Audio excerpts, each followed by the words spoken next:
Bienvenidos al Centro Cultural Inca Garcilaso. Gracias por venir. Hoy tenemos el conversatorio Marañón, Paraíso Amenazado, con la participación de José Álvarez Alonso, biólogo y director general de Diversidad Biológica del Ministerio del Ambiente, Leonardo Tello, director de Radio Cámara en Loreto, Nieves Ríos César Mozombite y Nieves Ríos, quienes vienen de Zaramurillo y Cunico, comunidades Cucama, y el promotor de este conversatorio, Juanjo Fernández, un fotógrafo que actualmente está exponiendo en el Centro Cultural la muestra El alma del río, Paranazagua, en Cucama.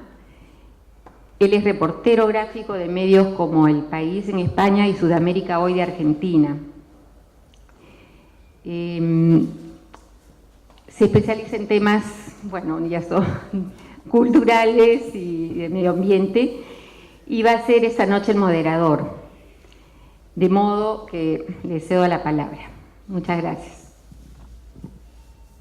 Muchas gracias, Gretna. Muchas gracias a todos vosotros por venir, a todas vosotras. Más que moderador, mi papel aquí voy a limitarlo prácticamente al de presentar a las personas que me acompañan y un primer capítulo de agradecimientos necesario y obligatorio hacia el Centro Cultural, que me da la oportunidad de exponer y compartir con vosotros mi trabajo como fotógrafo y mi experiencia a lo largo de 1 año y medio que he estado viajando por comunidades del río Marañón.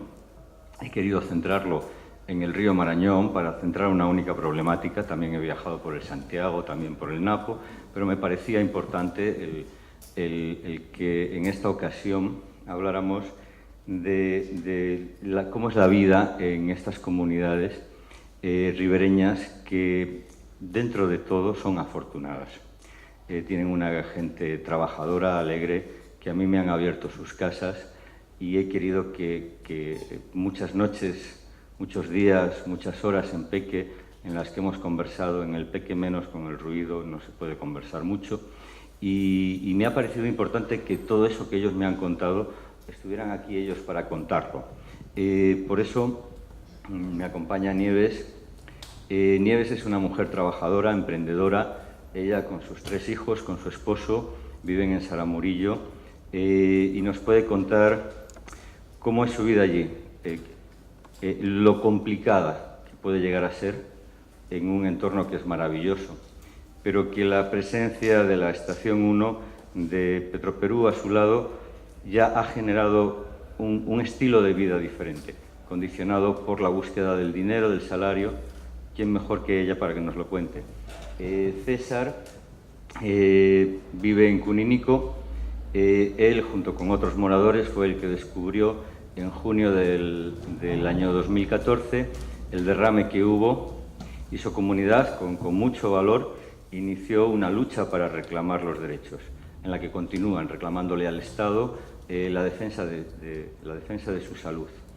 Leonardo Tello es director de Radio Cámara. Él es la persona a la que en primer lugar oí hablar del río en un conversatorio en el Centro Cultural de España, hace ya en el año 2014, y el que me introdujo en el río por primera vez. Yo he oído hablar mucho a Leo sobre las creencias del pueblo Cucama y quiero que vosotros también le oigáis a él, todo lo que él tiene que contarnos.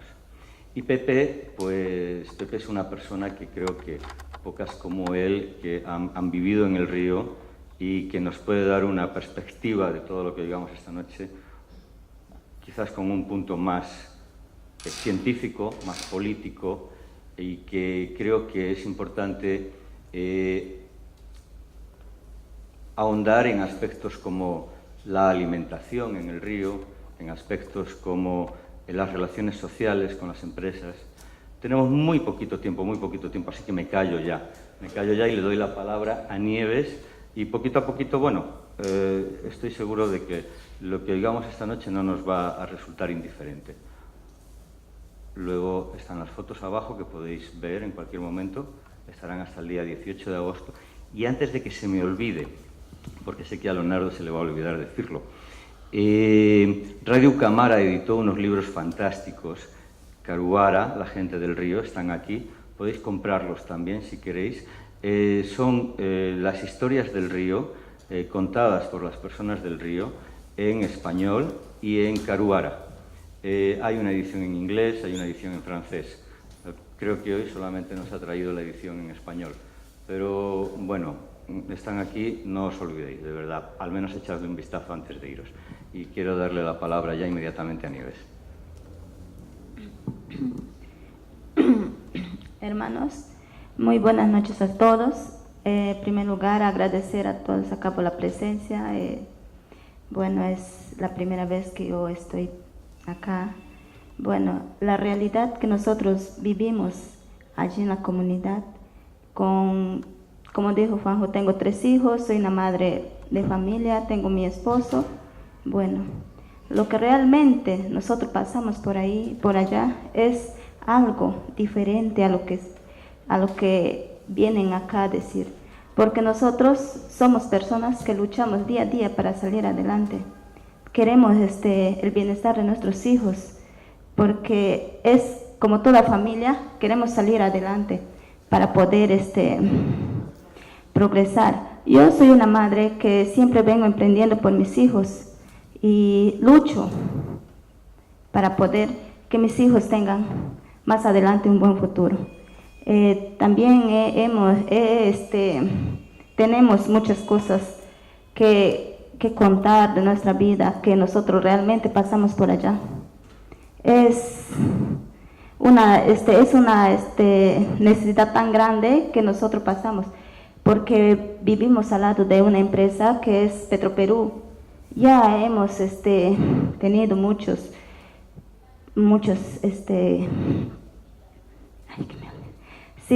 conflictos y bueno, estamos ahí luchando poco a poco. Yo recuerdo aquellas épocas, aquellos tiempos cuando yo vivía, era niña. Nosotros todavía teníamos, mis padres eran humildes, igual que yo. Nos han criado así, a nosotros, a nuestros hijos, a sus hijos, así como nos criaron así, a nosotros. Yo también crié a mis hijos así, pero lastimosamente vivimos al lado de un pueblo, de Petroperú, que lastimosamente nos contamina todo. Y de veramente nosotros, yo como familia y como madre, quisiera ver ¿cómo les podría explicar? Que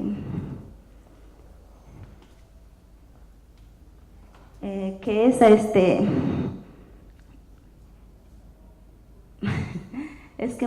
me emocioné un poquito y como les cuento que yo como madre emprendedora, luchadora, quiero que mis hijos tengan una vida diferente. Yo lucho por salir adelante. Yo, mi familia. Nosotros somos personas muy humildes y queremos salir adelante, pero lastimosamente que sí, mis padres fueron humildes. Nos criamos en Chanchamas, que hace poco acá en la casa de la biblioteca vi las chanchamas que están en un libro y me recordó que mis padres me criaron ahí. Nosotros venimos de ahí. Nos criamos en chanchamas. Aquellos tiempos los padres nos podían criar así, con los pescados, con las agriculturas. Pues ahora todas esas costumbres, ya todos esos ancestros quedaron atrás. Ahora por culpa de las empresas ahí de de las empresas petroleras, nosotros tenemos que alejarnos de nuestra familia. Yo tengo mi esposo que trabaja, nos deja 28 días. Hay personas que se van 28 días al trabajo y ¿cómo quedan los hijos? ¿Cómo queda la familia? Bueno, pero lastimosamente tenéis, porque tenemos que acostumbrarnos a eso. porque yo me crié humildemente, soy de una familia humilde. Como siempre dije, mis padres me criaron con la agricultura. No necesitábamos de la compañía para salir adelante. Solo necesitábamos que nuestros padres hicieran las artesanías, pescaban para poder nosotros mantenernos de eso.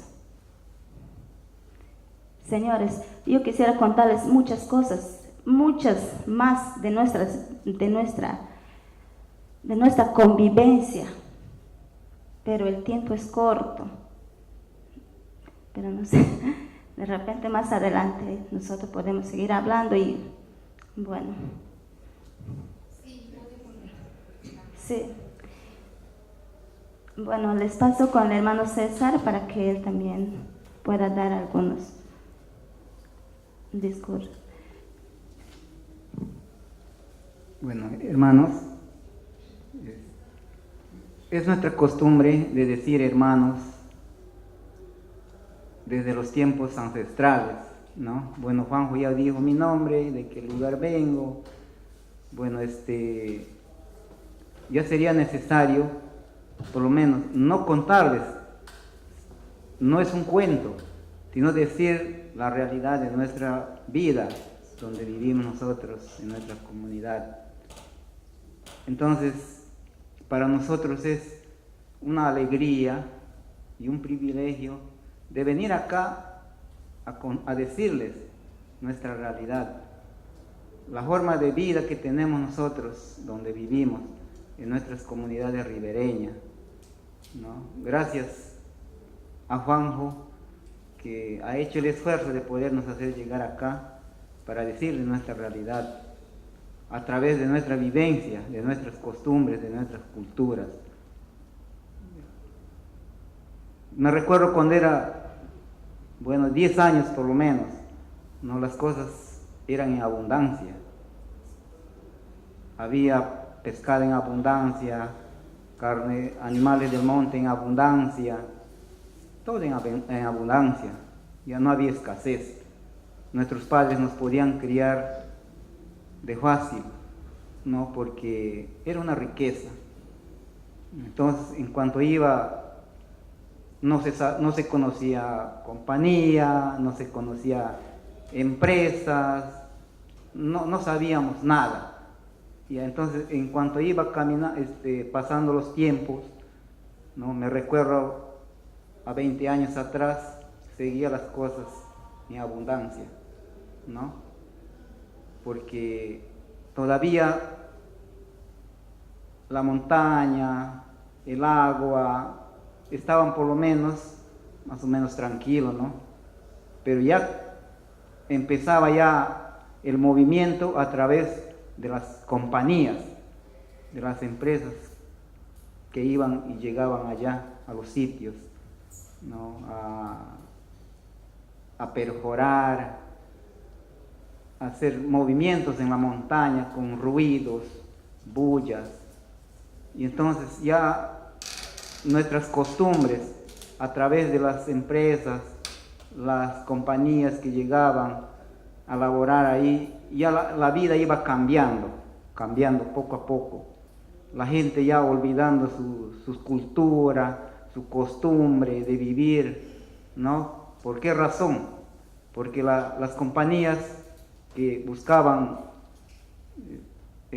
petróleo prácticamente, para extraer petróleo, ya hacían una vida diferente a las familias, ¿no? Entonces esas cosas iban cambiando de día en día, ¿no? Las cosas ya iban escaseando, la gente ya deja de trabajar en sus chacras, de hacer sus faenas como vivían más antes, ¿no? Y esas cosas han venido cambiando rápidamente hoy en día. Hoy en día es diferente nuestra vida. ¿Por qué razón? Por trabajo de las extracciones mineras, petroleras, ¿no? Que existen por ahí. Han cambiado la vida de las comunidades. Ahora, más antes había, como decía Nieves, sabían nuestros antepasados, nuestra madre, nuestros padres, tejían el canasto, tejían diferentes cosas para acarrear nuestros productos, ¿no?, de la chacra. Pero ahora ya las cosas han cambiado a través de estas empresas, de estas compañías, que han venido perjudicando prácticamente la costumbre de nuestro pueblo, de nuestras comunidades.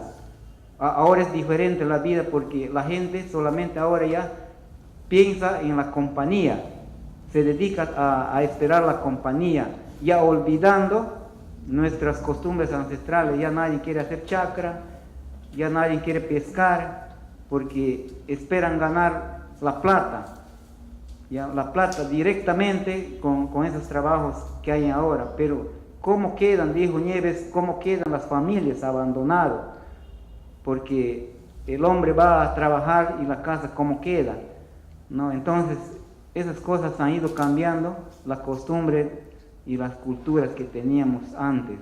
Ahora todo es moderno, ya la juventud ya no piensa en hacer chacra, la juventud piensa otra cosa ahora, piensa la ciudad, piensa la nueva vivencia que hay ahora, las tecnologías de hoy. ¿Por qué razón? Porque estas compañías han cambiado, porque han llegado a cambiar la mentalidad de la gente, de las comunidades, ¿no?, por tema del trabajo. Y ahora, hoy en día, más aún ha empezado a perjudicar a través de los derrames de petróleo, ¿no?, que han venido ocurriendo estos años, ¿no? Han venido cambiando generalmente la vida de las comunidades, porque estos derrames han empezado la gente a trabajar constantemente, porque la empresa tenía que limpiar y llevar a la gente de la comunidad al trabajo para limpiar esto, sacar ese petróleo y limpiar, sacar ese petróleo para limpiar la zona, pero ya ha quedado contaminado. Y ahora ha malogrado desde muy antes la cultura, nuestras costumbres, y ha venido los derrames ahora malogrando nuestro medio ambiente, ¿ya? Entonces, hoy totalmente cambiado. La gente ya no piensa hacer chacra, hoy piensa nomás en trabajar en la compañía para agarrar plata y después ya a desbaratar la plata, ¿ya? Pero eso ha venido a través de las extracciones petroleras, ¿no? Las cosas han cambiado. Hoy es diferente la vida en las comunidades, además de eso, las contaminaciones han venido desapareciendo, los peces, desapareciendo los animales del monte. ¿Por qué razón? Porque han tomado agua contaminada y se han ahuyentado, han muerto, los peces igualitos. Hoy hay una escasez en las comunidades. O sea que ya vivimos una vida prácticamente sufrir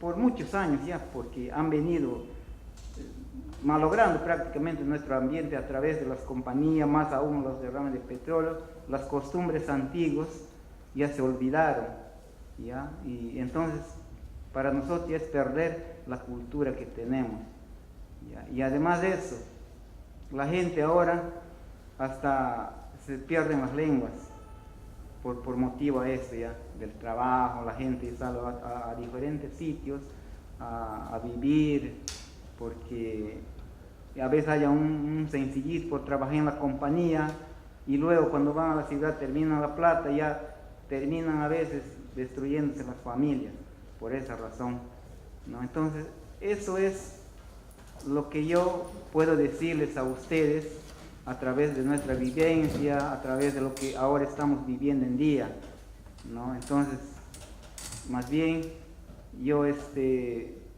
me siento muy complacido de estar juntamente aquí en Lima, contando, diciendo la realidad de nuestra vivencia, a través de nuestra cultura, de nuestra forma de vivir en nuestros hogares, en nuestras familias, en nuestras comunidades.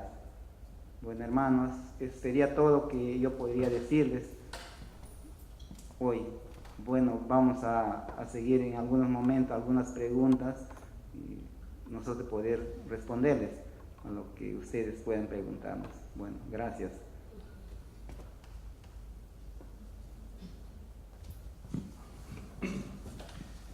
Yo soy Leonardo y mi padre es Cucama y mi madre era Chual. Entonces yo recuerdo como en sueño más o menos cuando tuvimos que huir del río Corrientes a inicios de los años 80, porque era muy pequeñito entonces, y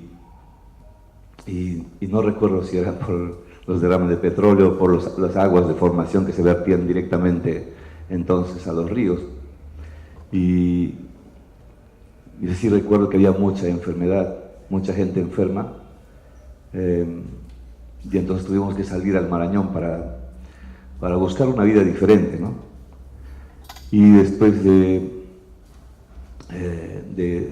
un par de años de vivir por el río Tigre, después del Marañón, río Tigre, otra vez Marañón, ya un poco grande, entonces una de mis preocupaciones era que siempre tenía que estar huyendo, ¿no? de un río a otro. Era la sensación de no tener un hogar, de no tener un espacio donde te sientes dueño, te sientes bien, te sientes feliz, porque siempre tienes que estar saliendo de un lugar a otro, corriendo casi, ¿no? Y hace unos años empezamos un trabajo muy interesante en la radio,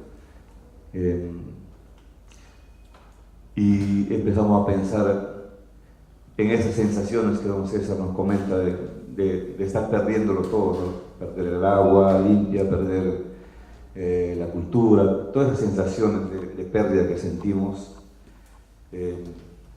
Nos empezó a preocupar un grupo de Cocamas en Nauta, y empezamos a pensar en la radio y la posibilidad de que desde la radio podríamos hacer un trabajo que ayudara a nuestro pueblo primero, y después pensar también en otros pueblos, de cómo ir pensando estos problemas y haciendo visible aquellas cosas que todavía no se han perdido y que se convierten en una fortaleza para enfrentar estos desafíos agresivos que se tejen sobre el Marañón y las demás cuencas de río. Y entonces una de las cosas que me llamó la atención era pensar en la Amazonía a partir del cuerpo, ¿no? Viendo a los chamanes que utilizaban lágrimas de tatatau, que es lo que ponemos en la exposición al inicio, para poder mirar más profundo en los ríos, y la capacidad para hacerlo, para no mirar muy profundo, sino mirar lo suficientemente profundo y mirar los peces que se van a pescar. En ese momento, cuando los cuerpos de un ave y de una persona se convierten en uno, y cada uno adopta la capacidad del otro, ¿no? Y entonces ya no eres solamente una persona, sino también te conviertes en esa ave. O cuando los chamanes, en lugar de esperar la muerte, decidían entrar al río para convertirse en algún tipo de animal, o al bosque en algún tipo de animal, y nunca era preocupante que se muriera o se convirtiera en algún otro animal para seguir dándole a ese espacio un relieve así de sagrado, ¿no? Desde el momento en que un chamán se convertía en un animal se convertían a veces en un protector de ese espacio, o chamanes que se convertían en llanapumas o tigre negro y se iban a vivir al fondo de una cocha. Esa forma de relacionarse y de transformar los cuerpos en animales o cuerpos de aguas que protegen, lleno de espíritus, el espacio donde después había mucha reproducción de pescados, de distintos peces y otras especies más, de taricaya, charapas, manatí o vaca marina que llamamos nosotros. Era posible gracias a esta forma de cómo se veían los cuerpos, cómo se transformaban los cuerpos, ¿no? Y volvían sagrados los espacios que no eran sagrados. Y en torno a ese espacio se construían relatos que luego protegían los espacios donde había abundancia, para que cuando hubiera escasez tuviéramos de dónde sacar.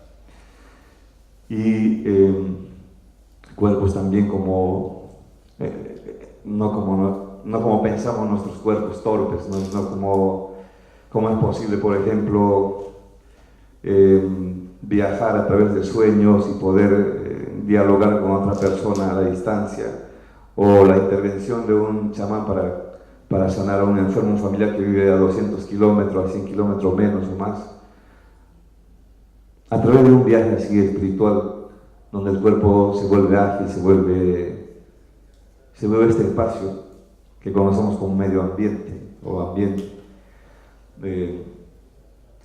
Entonces, teníamos un relato fuerte, poderosísimo, que permitía que la armonía continuara en la Amazonía, que se pudieran cuidar las personas, las otras gentes que también habitan en la Amazonía, ¿no? O sea, las gentes no somos nosotros nada más. Hay otras categorías de gente que no se discriminan en las relaciones para proteger estos espacios. Entonces,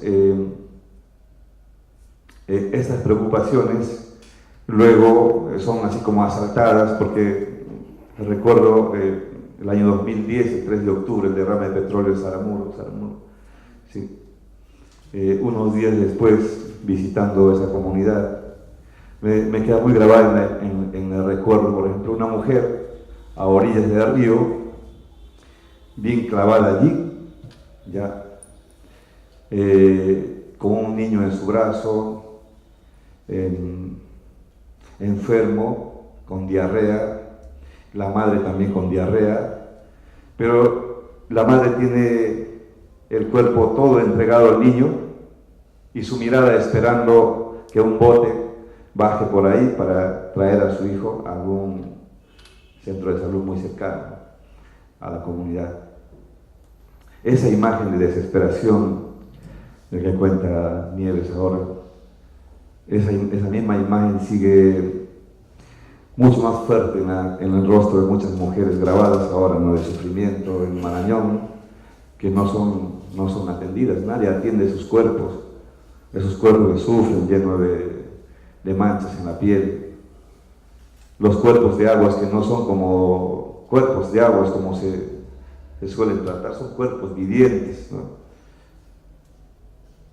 Entonces, pensar a ese nivel es sentir que la afectación no son datos estadísticos solamente, la afectación no son un grupo de gente enferma, un grupo de un determinado territorio enfermo, contaminado. Pensar de esta forma es pensar en conjunto todo el universo en que vivimos, todas las gentes que vivimos en la Amazonía. Y empezamos a desarrollar este tipo de comunicación, de acercamiento, de afectividad entre nuestras gentes, nosotros como personas y las otras gentes, respetando a cada uno en su espacio, ¿no?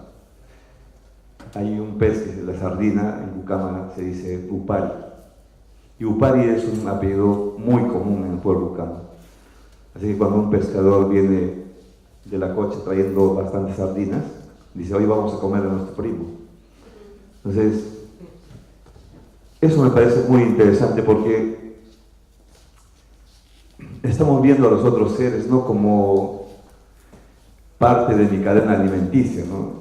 Estamos viendo a los otros seres como familiares, que en un momento podemos alimentarnos de ellos, pero en un espacio sagrado, espiritual, se convierten en parte de este todo, donde es necesario su presencia, es necesario su existencia para poder seguir existiendo todos. Y entonces, comunicar esto, escuchar esto, es lo que en Radio Cámara nos ha ayudado a desarrollar una propuesta comunicacional mucho más sentida, mucho más cercana, mucho más humana, en estas distintas humanidades que hay en la Amazonía y que no es tenida en cuenta, ¿no? Hace menos de un mes hubo una reunión en Nauta con las 5 cuencas de ríos y Cuninico había demandado al Estado, a varios organismos del Estado, entre ellos DIGESA, ¿ya? Y en esa reunión estaban presentes, en esta reunión, estos organismos, y la gente esperaba respuestas. Se notaban los cuerpos preocupantes, ¿no? La gente desesperada porque ya está bien, han pasado años y no hay nada, hay promesas solamente. Entonces, dijeron los de DIGESA que, bueno, sí tenemos muy buena voluntad, queremos atender, queremos hacer atenciones especializadas a las poblaciones, pero el fisio, la fuerza del Nauta había fallado en contra de ellos y había fallado en contra de Petroperú. Y ese día Petroperú se presentó en Nauta con una elegancia así impecable, pero podrida por dentro, porque es como cuando miras a alguien descomponiéndose por dentro, ¿no? de todas las historias de cuerpos sufrientes y gentes muy impecables que en realidad tienen una pudredumbre por dentro, ¿no? Entonces, decían con tal desfachatez que tienen toda la intención de remediar, de limpiar, de atender a las poblaciones. Eso fue un día sábado, el evento terminó el domingo, y el día lunes apelaban. O sea, no querían atender a la gente. La DIGESA apelaba, no quería atender a la gente. Entonces, frente a escenarios como este, frente a reacciones o actitudes como esta, la afectividad de las relaciones en la Amazonía creo que debe levantarse, creo que debe hacerse mucho más visible, creo que debe hacerse mucho más sensible y que podamos desarrollar ese tipo de actitud entre nuestras gentes, nuestras relaciones en la Amazonía. Todavía es una esperanza de que podamos enfrentar estos desafíos, estos conflictos en la Amazonía.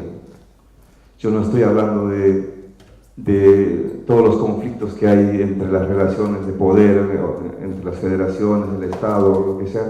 Estoy hablando de la gente, de la Amazonía, de las gentes de la Amazonía que con su cuerpo gritan todo este maltrato que sufre la Amazonía, que sufre la gente de la Amazonía.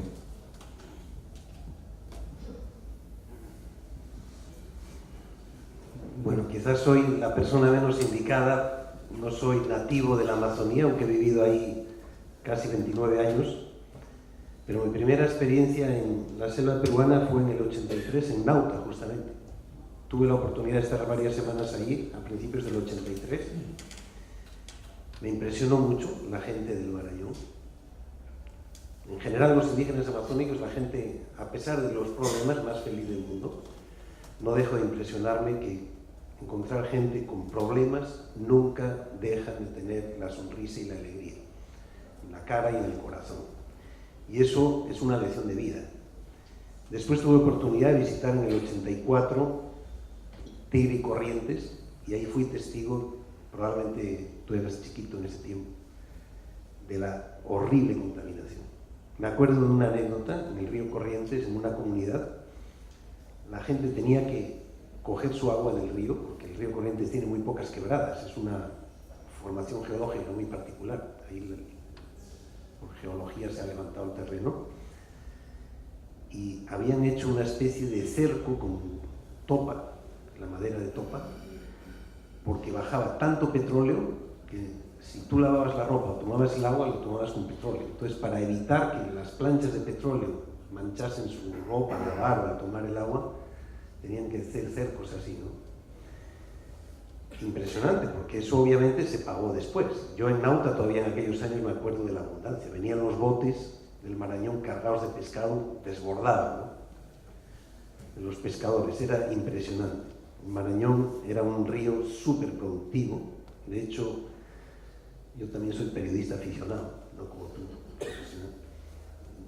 escribí una vez un artículo que se titula De vuelta al paraíso, explicando la experiencia de las comunidades en la Reserva Pacaya Samira, que está entre el Marañón y el Ucayali. Y gané un premio nacional de periodismo con ese artículo. También tú eres periodista. Y la historia era que en los años 1600 y pico, siglo XVII, cuando estaba en plena efervescencia las misiones jesuíticas, las famosas reducciones, había en el Marañón 2 reducciones, San Regis y San Joaquín de Omaguas. La central estaba en el Bajo Guayara, cerquita del Marañón, Lagunas. Entonces vino un visitador de Lima, que se llamaba León Pinelo, que es el que le da el nombre al colegio. El nombre no me acuerdo, era Pedro León Pinelo o algo así, ¿cómo es? Bueno, León Pinelo. Jesuita, pero de origen judío. Por eso es un colegio judío ahora, judío converso. Y este estaba visitando por encargo de la orden y del obispo las misiones jesuíticas. Él conocía España, conocía todo el Perú, conocía Lima, y lo que le impresionó fue el Marañón. Visitó esas misiones jesuíticas y escribió un libro que se titula El paraíso en el Nuevo Mundo, porque quedó, según él, convencido de que el paraíso terrenal estaba ahí. Y lo que describe es la enorme abundancia de recursos, que hoy día ya no existen en buena medida. La abundancia de pescado, de charapas, la tortuga que proveía muy buena cantidad de grasa y carne para la gente, huevos, la paz en la que vivía la gente en aquellos tiempos. Entonces él comparaba eso con la escasez que había en Europa, crónica. En Lima también probablemente se vivía escasez, y él dijo, si es que hay un lugar en el mundo donde estuvo el paraíso, fue acá. Entonces mi historia se refería al trabajo de varias comunidades tratando de recuperar ese paraíso, tratando de manejar sus recursos. En algunos sitios lo han conseguido, en el Yanayacu-Pucate. Mi historia era por la Cocha del Dorado, que está en la cabecera del Yanayacu-Pucate, ¿no? Y que yo he podido visitar. Es impresionante. Ahí, en sitios donde la gente ha retomado el control y donde no hay contaminación, sí se puede ver algo de la abundancia que una vez hubo. Las tortugas, charapas y taricayas, comentaba antes, la ciudad de Nauta tiene el edificio más antiguo que existe en Loreto, que debe ser de 1800, principios de 1800, ¿no? Que es la iglesia antigua. Y tú me has escuchado la anécdota. Esa iglesia tiene paredes de tapial muy altas, ¿no? Tapial es barro batido. Fue batido con huevo de charapa para darle consistencia, porque el huevo de charapa, que es la tortuga gigante del Amazonas, fue la primera industria grande de exportación que tuvo la selva. Entonces, diversos exploradores, misioneros, hablan de la enorme abundancia de charapas que había en el Marañón. Hoy día ya no hay en el Marañón charapas. Bueno, los que nos llamamos charapas, yo adoptivo, ¿no? Pero no la de concha. Y era tan abundante que, por citar una cifra, no del Marañón, sino Amazonas abajo, en Manaos, un explorador inglés famoso, Alfred Russel Wallace, describe que en una sola playa calculaba que se sacaban 5 millones de huevos de charapa, en una sola playa. Imagínense los miles de kilómetros del Amazonas, Marañón y todos sus afluentes. Se sacaban los huevos de los nidos que dejaban las charapas, exprimían, los machacaban en canoas, sacaban con el sol, dejaban que el aceite se acumulase arriba y se exportaba. Ese aceite fue el primer producto grande de exportación de la selva. Se exportaba a Europa para alumbrar casas, para la industria. La primera revolución industrial, parte del aceite fino era de ballena y parte de charapa. Así se acabaron las charapas, exportando para una industria floreciente en Europa. Y así diversos otros recursos, ¿no?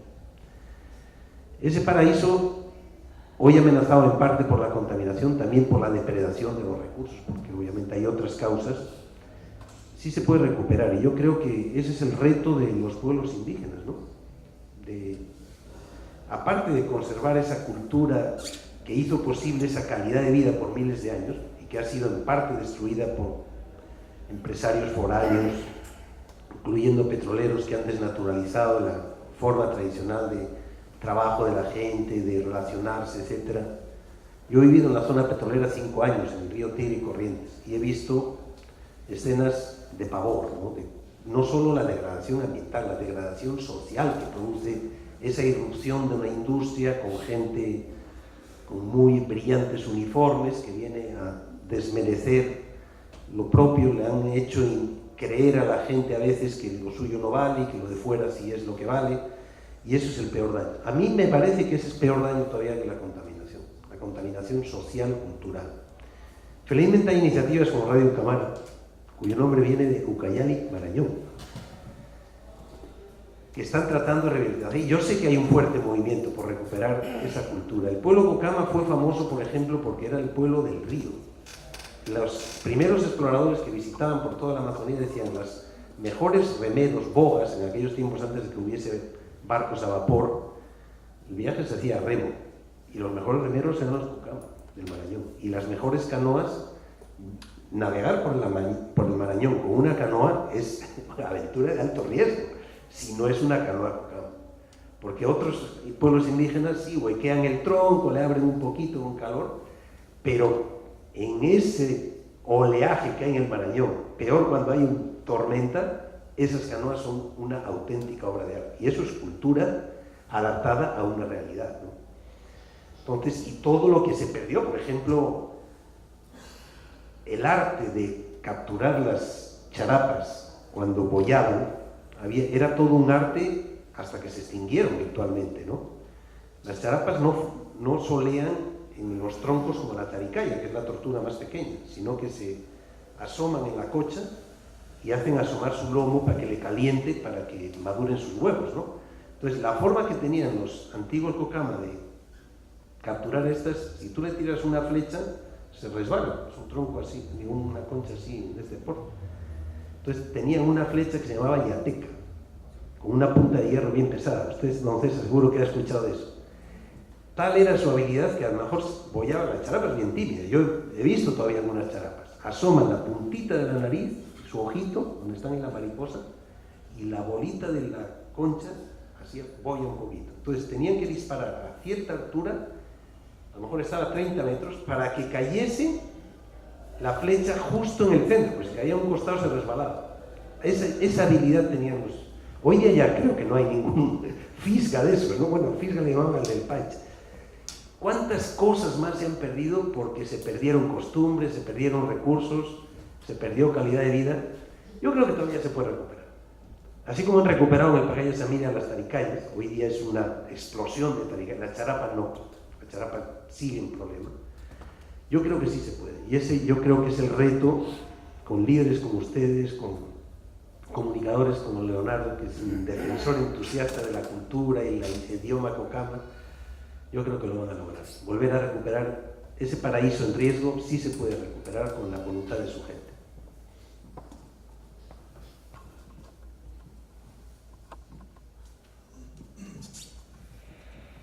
Me voy a aprovechar y voy a hablar yo ahora otra vez. 3 cositas. Me encanta escuchar a Pepe porque yo soy igual de optimista y yo creo que se puede recuperar. Y yo creo que el Marañón es un paraíso. El otro día, el jueves pasado, el viernes, no me acuerdo, estábamos en la universidad, en la UTEC, en una presentación en la que Radio Ucamara junto a WCS y la propia universidad nos hablaban de los trabajos conjuntos que están haciendo. Recuerdo un mapa del biólogo de WCS en el que aparecían los puntos de pesca en el Marañón y en el Ucayali. Llamaba la atención terriblemente cómo el Ucayali es un río donde todavía el azul de la pesca manchaba todo su recorrido, y en el Marañón hasta más o menos Santa Rita de Castilla. Desde Santa Rita de Castilla hasta Monterrico, un puntito aislado aquí, un puntito aislado aquí, un puntito aislado aquí, coincidiendo con la parte influenciada por el oleoducto y la actividad extractiva. Yo les voy a dar ahora inmediatamente el micrófono para que hagan ustedes las preguntas, pero me gustaría llamar la atención sobre el problema sanitario, la salud. no se conoce, hay un auténtico problema de salud, pero no se conocen las causas. No hay una atención médica especializada. Cuando llegan brigadas de salud, ha coincidido, yo estaba en una comunidad y llegó la brigada de salud que estuvo 2 días.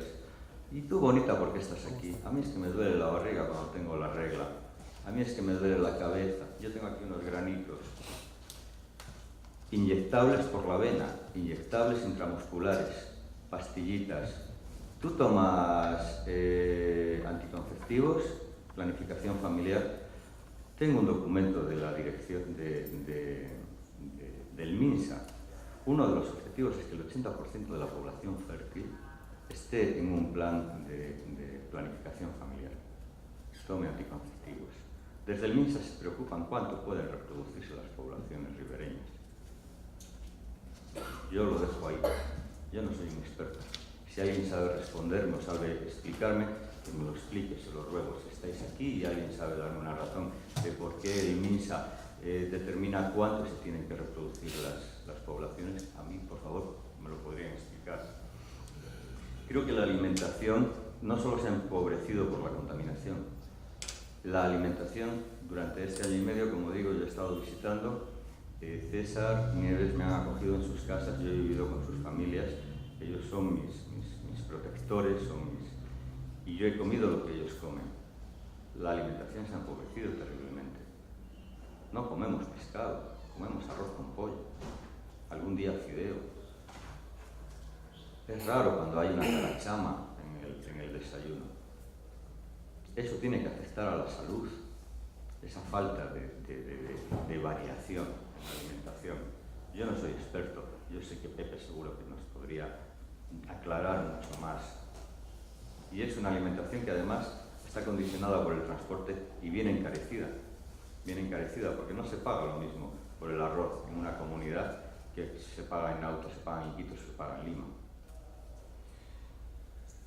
A mí me gustaría que Nieves nos contara cómo ella tuvo que caminar 7 kilómetros por el Aguajal, siguiendo el tubo, para ir a recoger el jornal de su esposo, que tenía que trabajar durante 28 días allí, para ir a recoger un sencillo y poder pagar en la bodeguita la alimentación de sus hijos.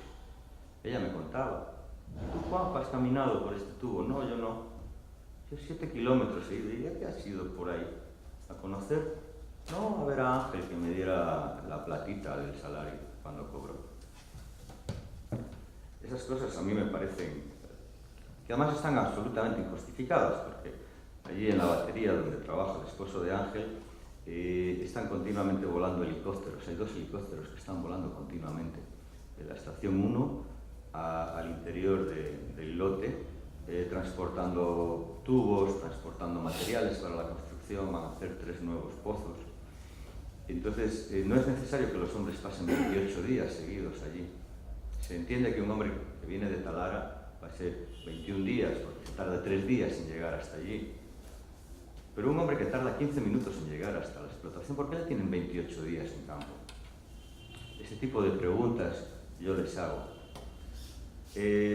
No quiero alargarme más y quiero que sean ustedes los que hagan nuevas preguntas.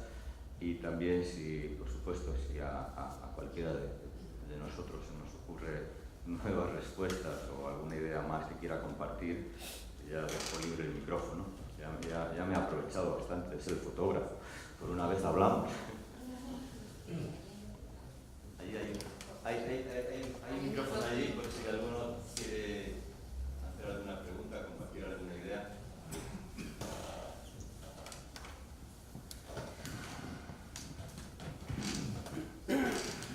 Bueno, buenas noches.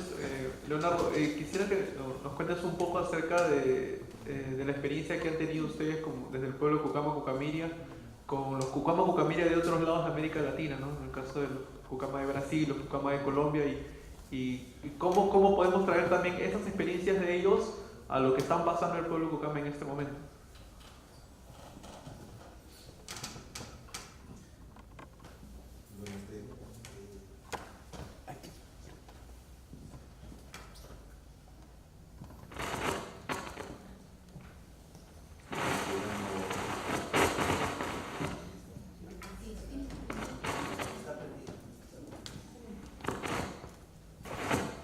desde el inicio del año pasado.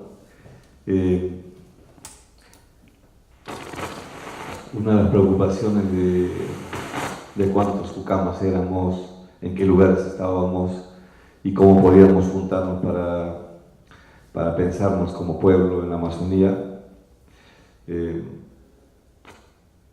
nos hizo descubrir que una actitud muy contraria a la marginación racial que nos llevó a pensar esto es la mayoría de los cucamas de Nauta, por ejemplo, cuando les decían tú eres cucama, en la escuela nos preguntaban y dicen, no, yo soy de Brasil.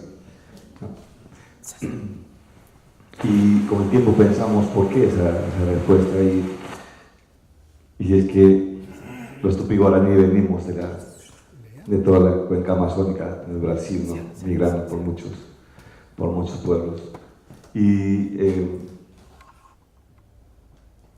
eso nos llevó a acercarnos un poco a los pueblos cucama que están en el Alto Silomoes, donde cuando sacamos la primera producción de un videoclip Cumariquira que hablaba de la fuerza para revitalizar el idioma cucama, fue la posibilidad de conectarnos, de ver que ellos estaban preguntando, oye, hay cucamas en Perú, y nosotros, oye, hay cucama en Brasil, y después hay cucamas en Colombia, y ahí surgió la idea de pensarnos como nación, no importando en qué territorios estábamos, sino buscando la forma de juntarnos para proteger nuestros territorios y otras cosas más.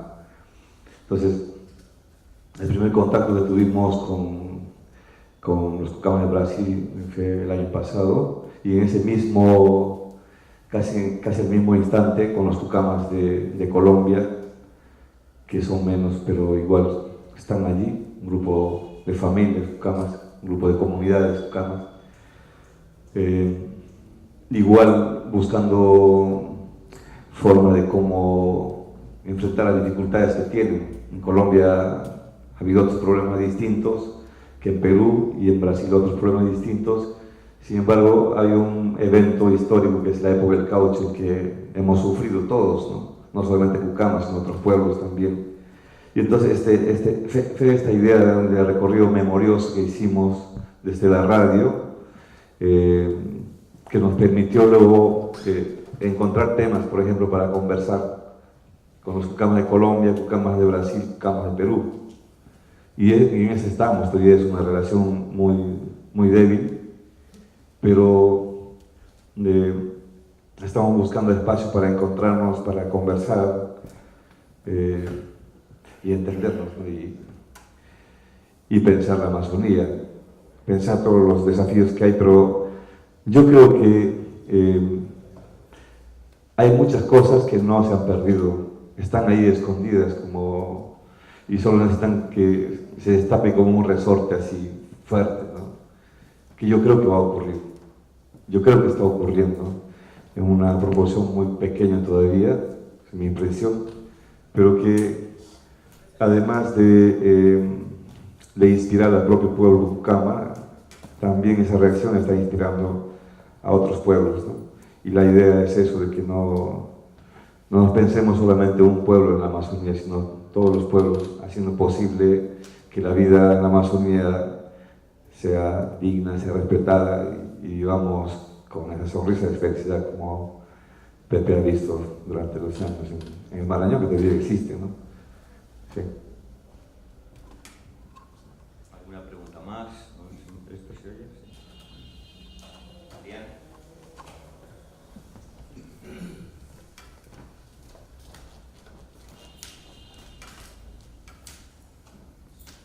Buenas noches.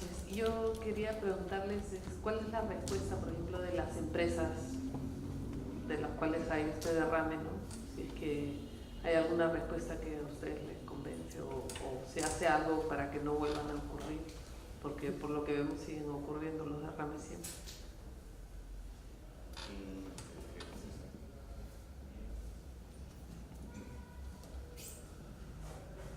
Bueno, me preguntabas,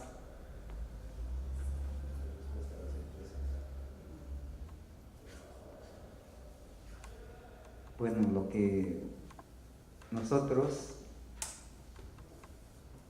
en nuestra zona, las empresas responsables por donde pasa por mi zona es Petroperú, ¿no? Pero no sabemos qué pasa, pero hay derrames, ¿no? Entonces, ellos como dueños del tubo, de la tubería, habrían que responsabilizarse, ¿no? Porque es un daño a nuestro medio ambiente donde vivimos nosotros. Yo creo que Petroperú tiene que ser responsable, ¿no? Bueno, en otras zonas, otras empresas son los responsables de los derrames, por ejemplo en Corriente, como Leonardo dijo, ¿no? Que él vivía ahí. Bueno, por ahí creo que es Pluspetrol, pero por mi zona es Petroperú, donde ocurrió estos derrames. Yo creo que Petroperú tendrá que ser responsable de hacer la limpieza, ¿no? Bueno, sobre eso te puedo responder a tu pregunta, ¿no?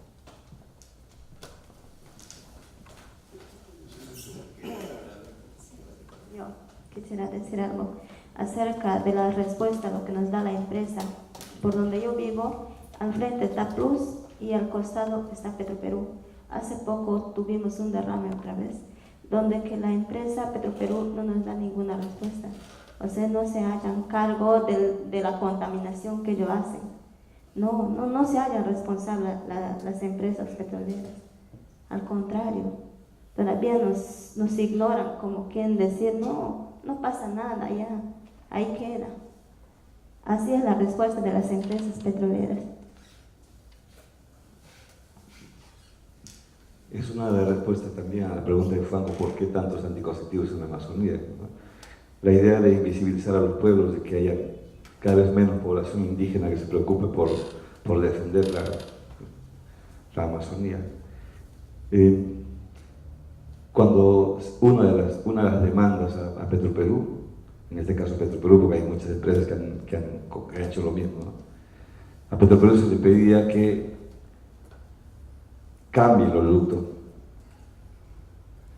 haga mantenimiento. Y en lugar de invertir el Estado en cambiar el oleoducto, modernizó Talara. Y la mayoría de la inversión se fue allá y el oleoducto sigue igual. Esa es una respuesta de Petroperú. Otra de las respuestas es el 9 de junio se produjo un derrame de petróleo nuevamente en Cerro Murillo. 2 horas de una manguera así de gruesa virtiéndose al Marañón. La persona que filmó 4 vídeos cortos sobre ese derrame en el Marañón, el 9 de junio, hace poquito, de Nieves, y le prohibieron Petroperú filmar. Y una de las cosas que Petroperú le dijo, oye, por una gota de petróleo ustedes se escandalizan. Y eran 2 horas de petróleo al río Marañón. Los vídeos lo demuestran. Ese tipo de actitud es la actitud del Estado en estas zonas. La actitud de decir en las reuniones, tenemos toda la plena voluntad de atenderles en el tema de salud, agua, porque han perdido una demanda, porque se ha fallado en contra de ellos, y al día siguiente apelan. Entonces, no es complicado de entender que no tienen ninguna voluntad para hacer las cosas bien. Es lo que sentimos en el Marañón, es lo que vemos en el Marañón, y es lo que ven muchas otras comunidades en la cuenca del Marañón. Por ejemplo, entre el año 2002 hasta el año pasado ha habido una ola de suicidios en el Marañón.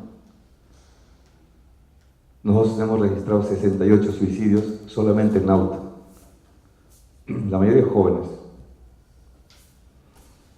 Y otro número de suicidios en los lugares donde intervienen Petroperú, las empresas turísticas vinculadas con los pelacaras y las empresas madereras. en esos espacios de intervención extractiva es donde aparecen brotes de suicidios. El Ministerio de Educación no lo registra, por ejemplo, no registra que en el año 2006, el 2016, 2017, 7 comunidades en el distrito de Nauta hayan experimentado intentos de suicidio, niños entre 8 a 16 años. El Ministerio de Educación jamás informó sobre eso. El Ministerio de Salud jamás ha registrado eso. Nosotros lo hemos registrado en el mapa que hicimos con las comunidades. No hay respuestas para abordar el problema en su conjunto. Porque el problema no es que te pongo petróleo y luego te lo recojo, no, te lo fundo el petróleo, que es lo que hacen siempre. No hay respuestas a nuestras demandas de las comunidades, al problema enorme de la hidrovía que se nos viene encima. Entonces, yo creo que si hay una actitud realmente de querer hacer las cosas bien, se nota, se siente. En el Marañón no se siente eso. ¿Alguna pregunta más? Mientras le llega el micrófono a Luis. Bueno, ya lo tiene. Bueno, pero me vas a decir que diga una cosa. Buenas noches. Luis. No, quería yo solamente recomendar, respecto a las respuestas de las empresas, recomendar la lectura del informe del Congreso, de la Comisión del Congreso, respecto a quiénes son los responsables de los derrames de petróleo de los últimos 2 años. Informe firmado por César Villanueva, que era el que presidía la comisión. Yo recomiendo que este informe se lea, yo recomiendo que este informe se difunda. Y no voy a adelantar nada de lo que dice ese informe, pero señala muy bien cómo las empresas hay 3 empresas que se han beneficiado mucho de los trabajos de remediación de estos derrames, en su 90% provocados por terceros. Y así, Luis. Bueno, acabamos de tener un proceso de comunicación, no a 200 kilómetros de distancia, pero a unos metros, porque casi estás respondiendo a la pregunta que yo iba a hacer. ¿Quién recibe los comunicados de Petroperú hace años, como es mi caso, y ya fui a algunos lugares donde hubo derrames? Percibe que ha habido una graduación. Primero eran muy neutrales sobre las causas, apenas comunicaban el derrame. Pero en off hablaban en posible boicote. Hoy en día, claramente, los comunicados ya hablan en boicote, ya dicen que fue un sabotaje, ya hablan en sabotaje, y en off ya comienzan a decir que las mismas comunidades pueden tener interés porque participan después en la remediación de los problemas. Entonces, hay aquí una gradación que es clara y que yo creo que va a terminar en una acusación directa tarde o temprano. También hablo mucho, se quejo mucho de que las comunidades no nos dejan trabajar en la solución del problema cuando hay derrames. ¿Qué respuesta tenían ustedes para dar este tipo de acusación que es cada vez más directa?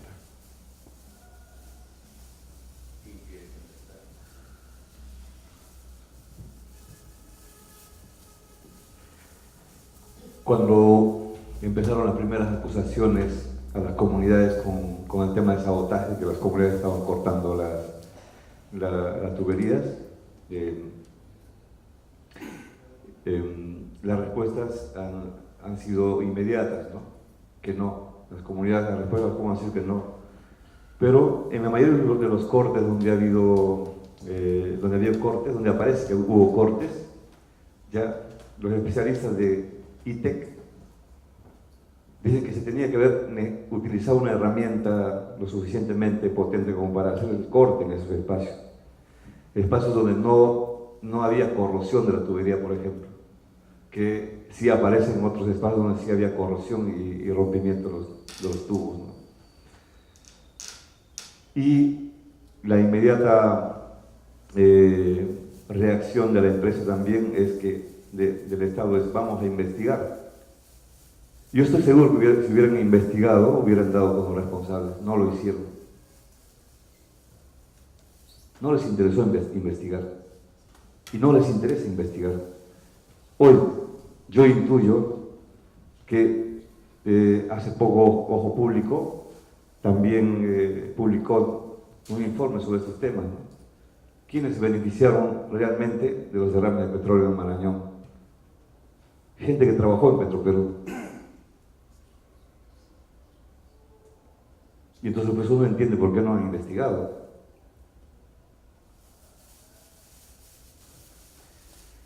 Yo no he visto a alguien cortando la tubería, no puedo afirmar también que haya sido así, que no haya sido así. Ya, sin embargo, se hubiera podido investigar y dar con los responsables si hubiera sido así. En las comunidades se sabe muy rápido eso. Y el Estado, la policía sabe cómo hacer su trabajo, pero no aparecen nunca cuando se trata de hacer una investigación de verdad, ¿no? Entonces es preocupante porque esas acusaciones del Estado a que las comunidades cortan la tubería, después provoca reacciones en Lima y dicen: esos indios de mierda que buscan apropiarse de un poco de dinero, lo digo además literalmente porque se publicó en periódicos así, y la gente de Iquitos, que también son indígenas, ya reaccionó a una toma en lote 192 de una forma brutal. O sea, primero se nos acusa de ser indios, opositores al desarrollo, etcétera, etcétera. Segundo, condones o anticonceptivos para desaparecernos. Tercero, nos oponemos a que gente de Petroperú que tiene que mantener a su familia no puedan trabajar porque los indios se oponen, cierran el río, etcétera, etcétera. ¿Quién ha ido a preguntarnos a nosotros allí? ¿Quién ha ido a ver la piel de César, que vive en Cuninico, y de sus nietos?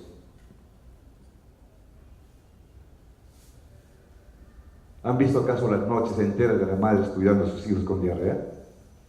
No. Pero toda esa indiferencia que se ha generado a partir de esas acusaciones es lo que nos sigue haciendo invisible. Nos sigue haciendo nadie en el mapa político en el Perú.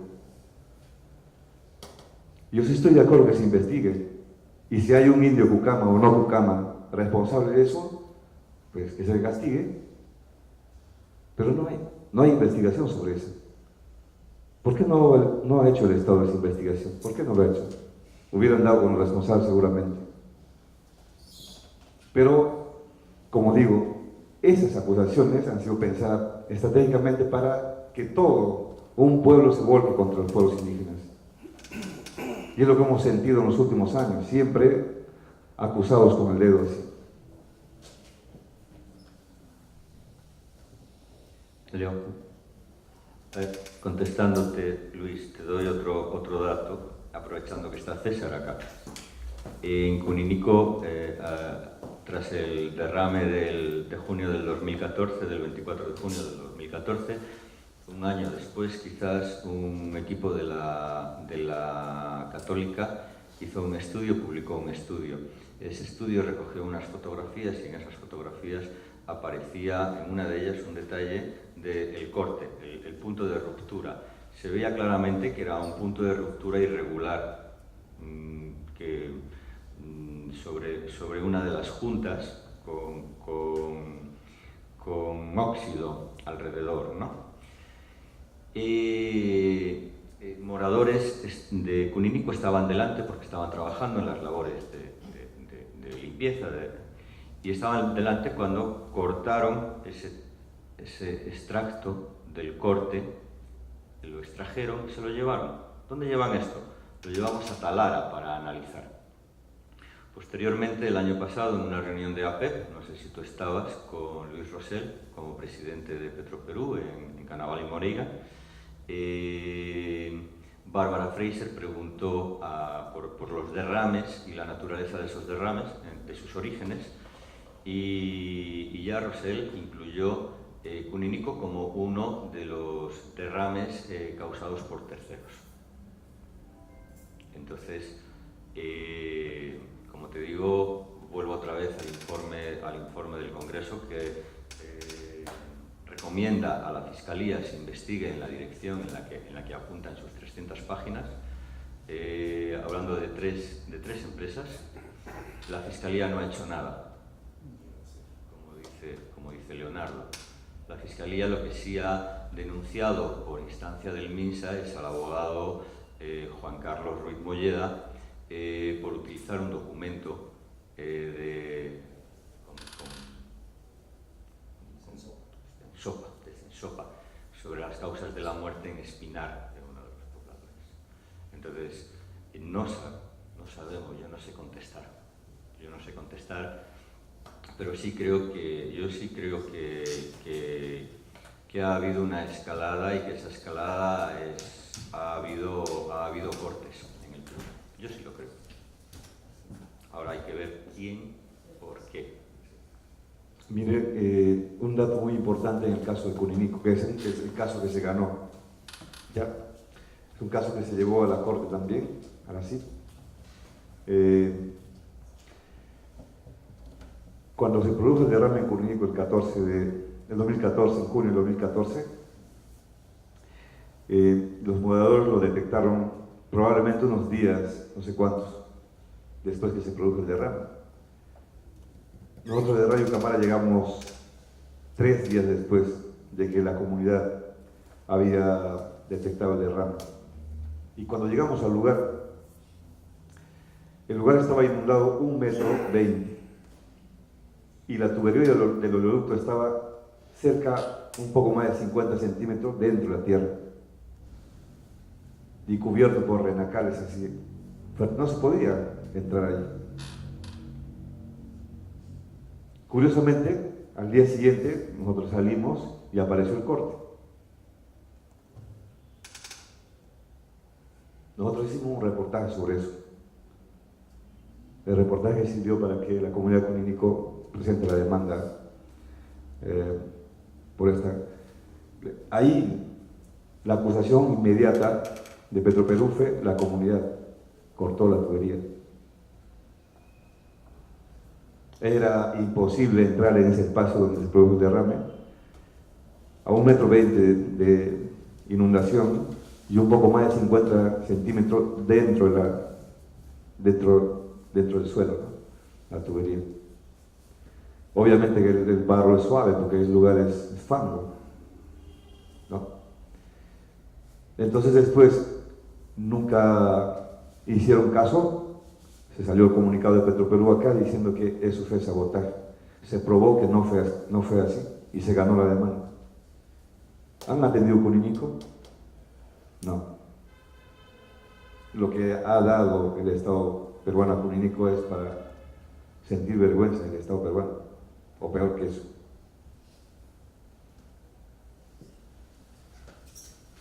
¿Alguna pregunta más? ¿Alguna curiosidad?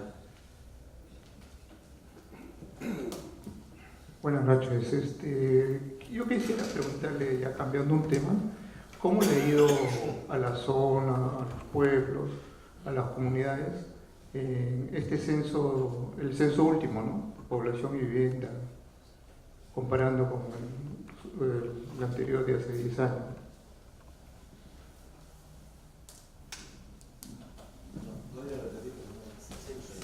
Es sobre el censo, nada más, cómo le ha ido en población, ha aumentado o no ha llegado.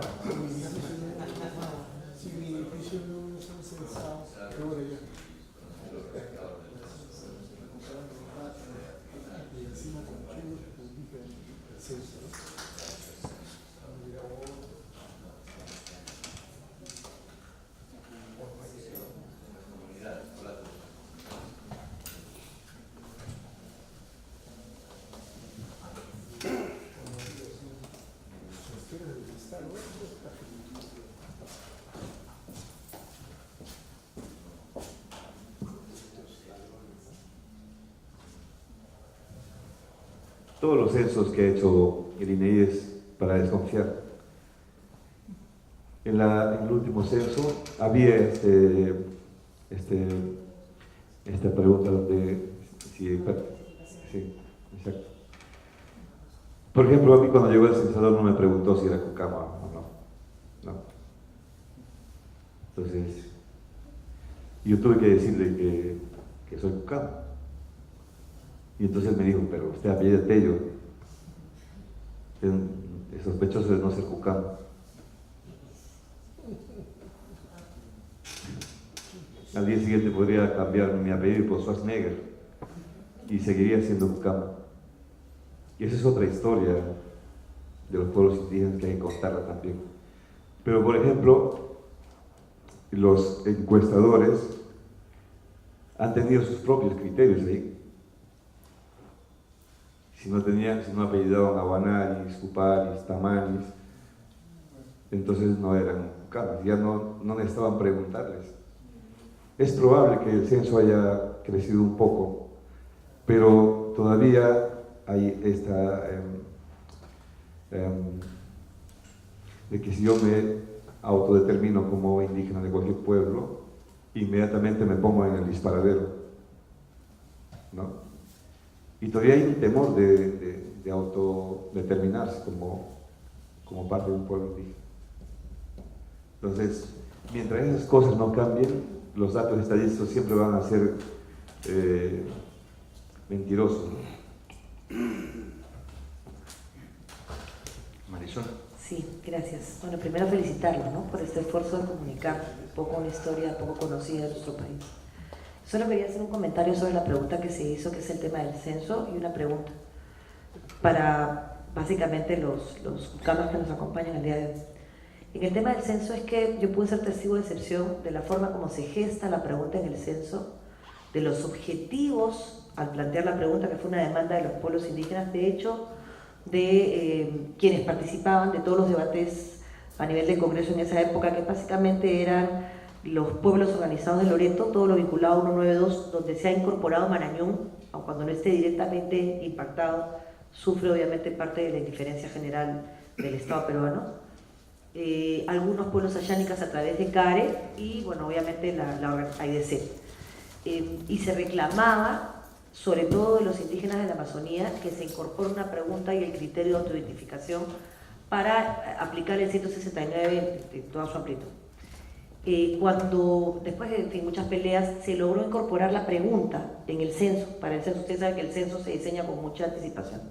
Y yo quiero llamar la atención de todos porque una pregunta que fue planteada para visibilizar los pueblos indígenas en nuestro país, lo que ha terminado visibilizando, y creo que no hemos hecho todavía el análisis a profundidad que deberíamos hacer, es el profundo racismo, discriminación y falta de sentido de identidad que tenemos todos los peruanos, ¿no? Fue pensado para los pueblos indígenas de la Amazonía y de la Sierra, y para poder poner en evidencia que nosotros éramos una nación que debía trabajar la interculturalidad en serio, ¿no? Más allá de que quienes gobernaran tuvieran una visión sesgada del tema, entendernos como una nación con distintas etnias y con distintas formas de entender la vida, con cosmovisiones distintas, y a partir de eso construirnos mirando al futuro. Y lo que hizo esa pregunta fue ser motivo de burlas, de memes. En la costa ni siquiera se entendió la pregunta, la gente no entendía por qué se hace una pregunta tan tonta, cuando el sentido de la pregunta era precisamente que nos pensemos como nación, ¿no? Entonces yo sí creo que el resultado es absolutamente falso, no tiene nada que ver, no refleja la realidad, precisamente por la misma razón por la que los quechohablantes no le trasladaron el quechua a sus hijos cuando vinieron al Agustino, huyendo del Sendero Luminoso de Ayacucho o Cabelica, por la misma razón por la que es un estigma, y creo que nos obliga a repensarnos, ¿no? Y que este censo debiera ser analizado en toda su complejidad, el post-censo y el mismo día del censo, porque incluso ni siquiera INEI pudo capacitar suficientemente bien a los censadores.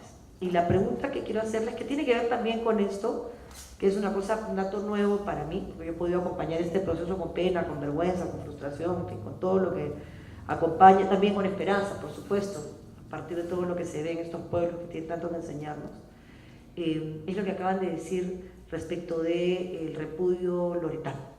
O sea, eso sí yo logro, digamos, puedo entender, no justifico, que en la costa, que en la Lima no informada, no se entienda no solo el daño, sino lo poco que ha recibido los pueblos de los ríos Tigres, Pastaza, Marañón y Corrientes en estos 40 años de explotación y digamos, al ser electoralmente tan poco rentables, a nadie le han importado, lo que es por supuesto una vergüenza, pero que el propio Loreto, que el propio Iquitos no entienda, es una cosa que quizás no había percibido, porque he ido muchas veces digamos, a Nauta, a 2 de Mayo, a Zaramurillo, a Cuninico, pero no, es la primera vez que lo escucho y sí quisiera saber cómo es que, o sea, cómo funciona esa lógica en Loreto, ¿no? Yo pensé que al contrario, había de parte de incluso de la ciudad un poco más de respaldo a los pueblos indígenas de la zona. Sí, es una cosa que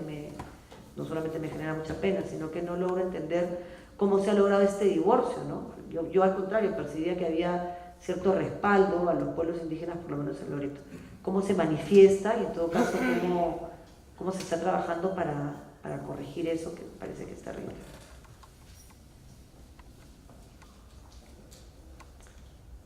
Hace 7 años empezamos, bueno, hace 7 años, sí, cuando empezaron los suicidios en Nauta, descubrimos varias cosas. Es la respuesta un poco a lo que estás preguntando.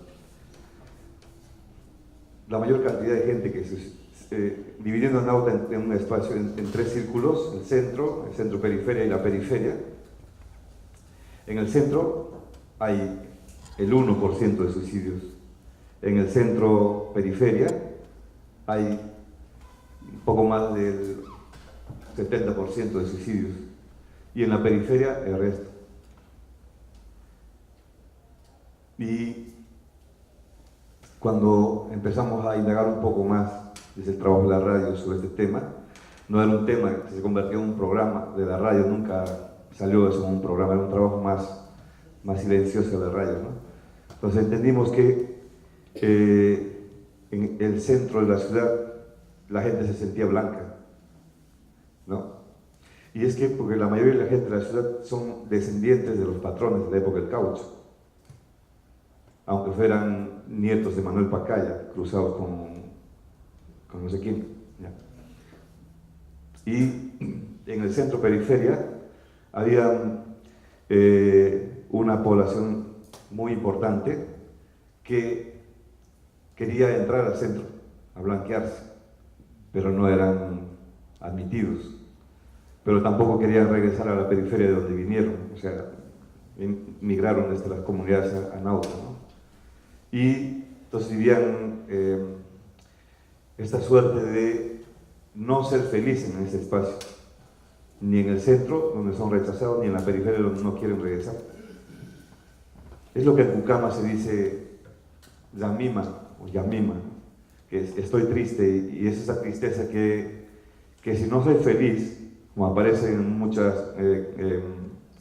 cadenas de suicidios en la Amazonía Tupi-Guaraní, es que me suicido para ser feliz, ¿no? Entonces, no solamente es el rechazo, sino es la imposibilidad de ser feliz cuando intento blanquearme, ¿ya? O el deseo de no regresar nunca más a este espacio donde no significaba absolutamente nada mi vida y mi presencia, ¿no? Como pueblo, como indígena. En Iquitos es una dinámica un poco muy parecida, pero Iquitos es la ciudad que absorbe la mayor cantidad de recursos del canon y otras cosas, ¿no? Y entonces cualquier cierre de ríos, cualquier toma de estación de petróleo afecta a mucha gente de Iquitos. Y es comprensible que es gente que necesita ese trabajo, necesita vivir. Iquitos es una ciudad atosigante, es una ciudad que consume, que devora la Amazonía también, y por lo tanto necesita. Entonces yo entiendo que es una desesperación por sobrevivir lo que hace que mucha gente reaccione. Ya no está en juego si soy indígena o no. Entonces está en juego la economía, lo que mueve las ollas, ¿no?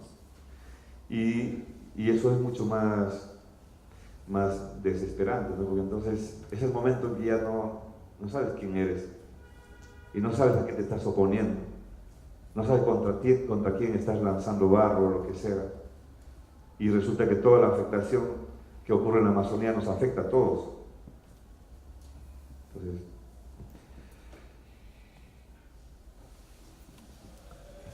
¿alguna pregunta más? ¿Queremos decir nosotros alguna cosa más, Pepe? Perdón, ¿Sí? ¿puedo hacer una pregunta? Por favor. Gracias. Por favor. Buenas noches a todos. Marisol, un gusto verla. Yo no creo en las encuestas que ha pasado el ENIR. Por ejemplo, yo vivo en pleno San Isidro, donde en un edificio tenemos 69 familias y a ninguno de nosotros nos han encuestado. Entonces, ¿cómo puedo creer en eso? ¿No? Y quiero saludar a los 3 hermanos que están al frente, porque quien les habla nació en la ciudad de Iquitos, salí a los 16 años de allá. Mi madre es yurimaguina y mi padre es de Rioja, cerca de un pueblo que se llama Jederos, que quizás muchos nunca han escuchado. De ahí es mi padre. Yo les entiendo, pues siempre voy a Iquitos, porque ahí está enterrado mi padre, y veo que las autoridades loretanas no han hecho nada últimamente. Iquitos es una ciudad que se ha atrasado mucho tiempo. Iquitos no ha avanzado. La región Amazonas, los amazónicos, los que han avanzado son los pucalpinos, una ciudad muy moderna, y está avanzando Tarapoto. Pero Iquitos es una ciudad que se ha quedado en el tiempo. Y yo entiendo lo que ustedes están diciendo, porque yo he viajado en una campaña política acompañando a una congresista, que me voy a reservar el nombre por ahora, que nos agarró una lluvia, y una lluvia muy fuerte. Ella estaba muy afebrada y paramos en un pueblo que se llama Zapuena, cerca de Requena. Llegamos a la posta médica y no había ni siquiera un paracetamol. Tuvieron que hacerlo con agua, bajarla a la fiebre. No existe la educación porque las autoridades no les interesa. Y estos problemas que nosotros estamos hablando vienen del gobierno central. Mira lo que estamos pasando. Viniendo a esta reunión, solamente en la esquina, vi una gente satipo, tratando de llegar a Palacio, porque estaban reclamando que hace 3 años no se hace una escuela. No les importa la educación, no les importa la salud. Esas son nuestras autoridades. Mientras no cambiemos eso, vamos a seguir en lo mismo.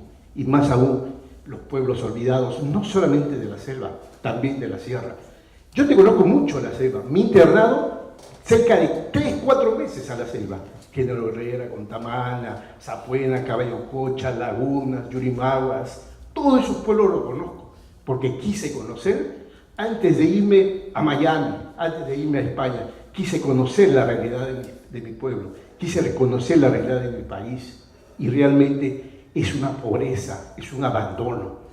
Esperan solamente que llegue la Marina de Guerra con sus barcos hospitales, porque esos chiquitos, ellos me van a entender, son buchizapitas, están con cuicas, porque se alimentan mal, comen mal, y el agua lo tienen que sacar del río para poder hervir. Entonces, mientras no cambiemos el chip que tenemos, siempre vamos a seguir lo mismo. Yo no tengo esperanza, ¿no? La verdad se lo digo, ¿eh? Cada vez estamos peor. Gracias. Yo sí tengo esperanza, pero tengo esperanza si se empieza a trabajar, y si se empieza a trabajar no en lo que tenemos ahora, sino en las siguientes generaciones. Y creo que en ese sentido, lo ha dicho muy bien, la educación es clave. La educación, empezamos por aquí. Si no se empieza a trabajar en la educación en algún momento, esto, desde luego, está perdida la esperanza.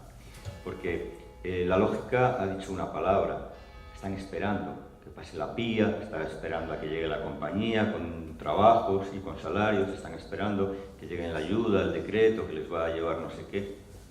Hasta que no se rompa esa lógica de la espera, que es la conclusión a la que yo he llegado en tan solo 1 año y medio viajando por las comunidades.